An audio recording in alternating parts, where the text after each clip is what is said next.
Hello everyone, welcome to my YouTube channel. तो कैसे हैं आप सब? बहुत अच्छे से होंगे। पिछले वीडियो में जो भी पढ़ा था वो समझ में आया था। पिछले वीडियो में हम इम्पोर्टेंस ऑफ पीएच पढ़ लिया था। पीएच स्केल क्या होता है इसके बारे में हमने जान लिया था। अब हम लोग पढ़ेंगे importance of pH everyday life, मतलब कि हमारे जीवन के प्रत्येक दिन में पीएच का क्या इम्पोर्टेंस है, क्या उसका यूज है, क्या महत्वपूर्ण है, ये सारी चीजें हम लोग पढ़ेंगे। तो जो हमारा बॉडी होता है, हमारी जो बॉडी होती है वो कितने से कितने पीएच पे सरवाइव करती है या फंक्शन करता है। तो 7 to 7.8 पीएच पे वो क्या करता है, सरवाइव करता है, फंक्शन करता है, अच्छे से वर्क करता है। अगर मान लो कि पीएच बिलो द 7 हो गया, 7 से कम हो जाता है, तब भी वो हमारे लिए हार्मफुल है। अगर ज्यादा हो जाता है तब भी हमारे लिए हार्मफुल है। या तो ना तो मोर एसिडिक होना चाहिए, ना तो मोर एल्कलाइन होना चाहिए। क्लियर हो पाया? बफर सोल्यूशन में हमारा बॉडी बहुत अच्छे से काम करता है। अब ये क्या होता है, कैसे होता है, इसके बारे में ध्यान से हम लोग पढ़ेंगे, समझेंगे, क्योंकि यहाँ से क्वेश्चंस आपके एग्जाम में पूछे गए प्रीवियस। अगर आप लोग चाहोगे तो उसको देखोगे तो उसमें मिलेगा कि प्रीवियस ईयर में कौन से क्वेश्चंस कहाँ से कैसे पूछे गए हैं। ठीक, तो अब लिखना यहाँ पे, heading banana, importance of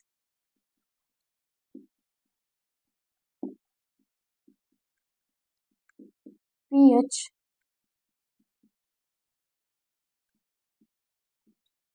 everyday life.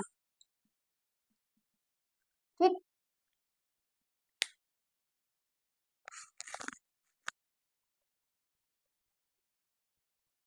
अब देखो यहाँ पर importance of pH in everyday life. PH का क्या इम्पोर्टेंस है हमारे प्रत्येक जीवन में, एवरीडे मतलब प्रत्येक दिन के लाइफ में। ठीक, आर प्लांट्स, इसमें पहला क्या है, are plants and animal pH sensitive. Animals का और प्लांट्स का पीएच क्या हो सकता है, तो दिखाया गया है, our body work with in the pH, हमारी body pH range of 7.0 to 7.8 living organism. हमारी बॉडी जो वर्क करती है उसका पीएच कितना होना चाहिए, 7.0 से 7.8 तक होना चाहिए। नेक्स्ट है, can survive only in a narrow change of pH, narrow range of pH change. Survive तो कर सकता है लेकिन क्या होना चाहिए उसमें, नैरो चेंज आना चाहिए, बहुत छोटा सा, ये नहीं हो कि बहुत बड़ा चेंज आना चाहिए, नहीं। When pH of rain water is less than 5.6 it is also called acidic rain, ये आपसे पूछा गया है तो याद रखिएगा। When acidic rain follow into the river it lower the pH of the river water. Acidic rain जो होता है वो फॉलो करता है किसको, रिवर वाटर को, और रिवर वाटर का जो पीएच होता है वो लेस देन होता है एसिडिक से, है ना, ये याद रखना।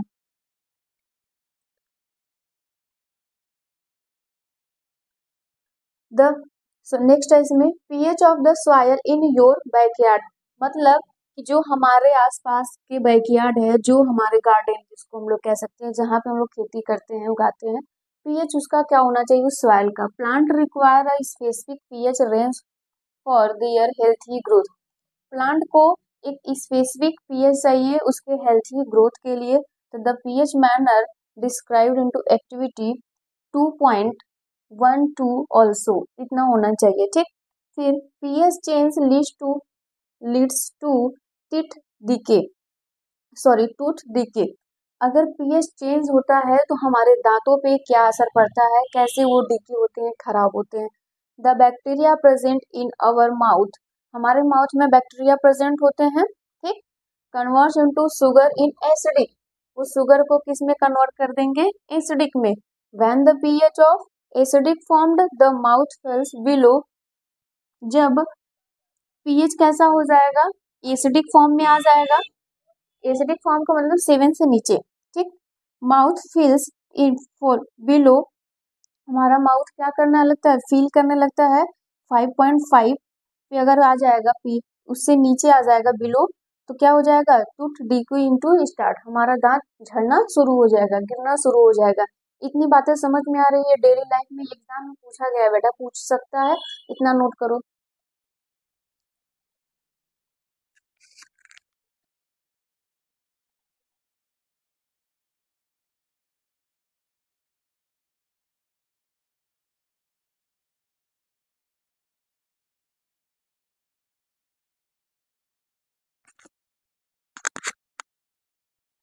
अब नेक्स्ट देखो, pH of soil and plant growth. PH का सॉयल का पीएच कितना होना चाहिए जो प्लांट की ग्रोथ के लिए हेल्प हो। Most of the plant have in healthy growth when the soil has a specific pH. Soil का क्या होना चाहिए, स्पेसिफिक पीएच होना चाहिए क्लोज टू 7 के आसपास होना चाहिए। Range which has should be neither alkaline nor highly acidic. ना तो बहुत ज्यादा एल्कलाइन होना चाहिए, एल्कलाइन का क्या मतलब बेटा, यहाँ पर बेसिक नेचर, ठीक, बहुत ज्यादा बेसिक भी नहीं होना चाहिए, ना तो बहुत ज्यादा एसिडिक होना चाहिए। इसने साफ साफ यहाँ पे बोला है क्लोज टू 7, मतलब 7 के पास होना चाहिए। इन पीएच, नेक्स्ट है पीएच इन अवर डाइजेस्टिव सिस्टम।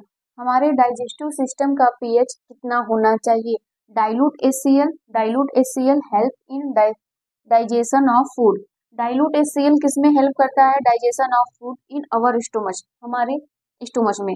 एक्सेस एसिड इन स्टोमच कॉजेज एसिडिटी। अगर हमारे बॉडी में या फिर हमारे स्टोमच में अगर एक्सेस ऑफ एसिड हो जाता है, ज्यादा एसिड हो जाता है, तो वो क्या कॉज करता है, एसिडिटी कॉज करता है। इसीलिए तो बोला जाता है कि अर्ली मॉर्निंग में हमें क्या करना चाहिए, वाटर को इंटेक करना चाहिए, ठीक, वार्म वाटर को। वो क्या करेगा, वार्म वाटर जब भी हम इंटेक करेंगे तो वो क्या करेगा, एक्सेस अमाउंट में जो भी एसिड रहेगा उसको डाइल्यूट कर देगा। क्लियर हो गया, यहाँ पे साफ साफ बोला है ना किसने, एक्सेस एसिड इन स्टोमच कॉजेज एसिडिटी। इसीलिए हमें अर्ली मॉर्निंग में क्या करना चाहिए, वार्म वाटर को इंटेक करना चाहिए। नेक्स्ट है begins basic in nature antacid react with excess acid in the stomach and neutralize it. अगर मान लीजिए हम लोग उसको बेसिक नेचर बनाना चाहते हैं तो हम एंटा एसिडिक यूज करते हैं। एंटा एसिडिक को क्या करते हैं, यूज करते हैं, वो रिएक्ट करता है किससे, एक्सेस ऑफ एसिड से, जो हमारे स्टोमच में है पड़ा हुआ, उससे रिएक्ट करेगा, वो उसको न्यूट्रलाइज कर देगा।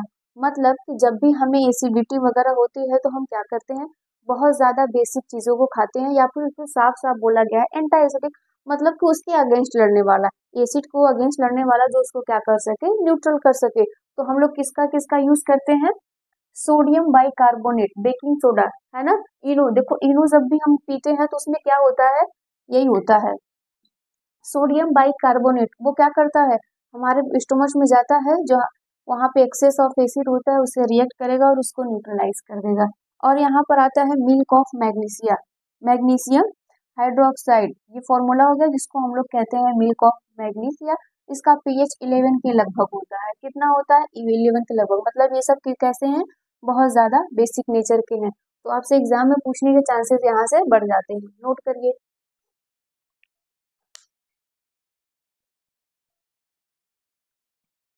अब यहाँ पर एसिड और बेस खत्म हो चुका है, हमें अब सॉल्ट पढ़ना है कि सॉल्ट क्या होता है। एसिड में जो भी तुमने पढ़ा, फिजिकल कैरेक्टर, उसके केमिकल कैरेक्टर, उसके रिएक्शन कैसे पढ़े, उसके बारे में जो भी तुमने जाना कि strong acid, common acid, weak acid क्या है, सब कुछ पढ़ लिया। फिर बेस के बारे में सब कुछ डिटेल से अच्छे से पढ़ लिया। अगर कोई भी डाउट होगा तो कमेंट में बताना कि एसिड्स में कुछ डाउट है या फिर बेस में कुछ डाउट है, क्योंकि अब साल्ट चलेगा और साल्ट आपका लास्ट टॉपिक है, ठीक, इतना नोट करो। साल्ट क्या होता है, साल्ट एक आयनिक कंपाउंड है। साल्ट कैसा है बेटा, एक आयनिक कंपाउंड है, जो क्या होता है, प्रोड्यूस करता है ना, after the neutralization reaction. Neutralization reaction के बाद हमें सॉल्ट मिलता है। और सॉल्ट कैसा है, एक आयनिक होता है, जो एसिड और बेस के बीच में रिएक्शन होता है। क्लियर हो गया, सॉल्ट क्या है बेटा, salt are the ionic compound which are the produce after the neutralization reaction, ठीक, after the neutralization reaction between acid और बेस। तो साल्ट समझ में आया। अब ये आयनिक कंपाउंड क्या होता है, ये रहा साल्ट, ठीक। अब आयनिक, ये बोल दिया कि ये आयनिक है, आयनिक कंपाउंड है। आयनिक कंपाउंड तुम लोगों को बताया गया है, ध्यान में दिए होगे तो भी, नहीं दिए तो देखो। आयनिक जो बॉन्ड बनता है वो मेटल और नॉन मेटल के बीच में बनता है। MgCl2, NaCl, ये सब कैसे हैं, आयनिक कंपाउंड है। जहां पर भी आपको मेटल मिलेगा वो क्या कहलाएंगे, आयनिक कंपाउंड कहलाएंगे। ये 4th चैप्टर में पढ़ना है, कोवैलेंट बॉन्ड पढ़ना है, आयनिक बॉन्ड पढ़ना है। तो ये कैसा है बेटा, आयनिक कंपाउंड है, आयंस में रहेगा, अपने आयंस में भी टूट जाएगा। क्लियर हो गया, तो सॉल्ट को लिखिए, salt is a ionic compound is a ionic compound to produce after the neutralization after the neutralization reaction between acid और बेस। क्या क्लियर हो पाया? आयनिक कंपाउंड कैसा है बेटा? एक साल्ट क्या है? आयनिक कंपाउंड है जो प्रोड्यूस होता है न्यूट्रलाइजेशन रिएक्शन के बाद किसके बीच होता है? एसिड और बेस। अब यहाँ पे चलो हमने ले लिया एसिड HCl, ठीक, और बेस के लिए सोडियम हाइड्रोक्साइड ले लेते हैं। ये रहा सोडियम हाइड्रोक्साइड, क्या बनाएगा? सॉल्ट में बना लेगा। सॉल्ट में क्या बनाएगा? NaCl, और वाटर को यहाँ से रिलीज कर देगा। क्लियर हो पाया?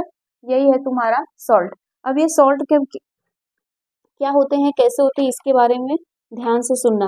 Characteristic of salt. अब सॉल्ट का कैरेक्टरिस्टिक क्या क्या होता है?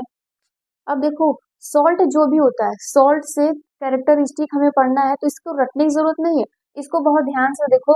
कॉमन सॉल्ट, नमक, नमक को देखे हो, जानते हो, उसी के बारे में तुम बताओ। नमक कैसा होता है? क्रिस्टलाइन सॉलिड होता है, क्रिस्टल के फॉर्म में होता है, मतलब दाने दाने की तरह होता है। क्लियर हो पाया? कलरलेस होता है ना? ये ट्रांसपेरेंट भी होता है बेटा। कैसा होता है? Transparent, colourless, crystalline solid. और ये क्या करता है? हीट और इलेक्ट्रिसिटी का गुड कंडक्टर है। क्लियर हो पाया? ये क्या करता है? इलेक्ट्रिसिटी को क्या करते हैं? गुड कंडक्टर है। फिर ये कैसे होते हैं? Soluble in water. कैसे होते हैं बेटा? Soluble in water. ये मोल्टेन स्टेट में भी पाया जाता है। क्लियर हो पाया? इसके सारे इतने कैरेक्टर है। ये सॉल्टी होता है, सावर होता है, ये टेस्ट में ऐसा होता है। इसी के कैरेक्टर को हम, नमक को देखना, उसके जो भी कैरेक्टर तुमको जैसा भी पता है उसके बारे में लिख देना, वही क्या हो जाएगा? सॉल्ट का कैरेक्टर हो जाएगा। क्लियर? नोट करो, हेडिंग बनाना, कैरेक्टरिस्टिक ऑफ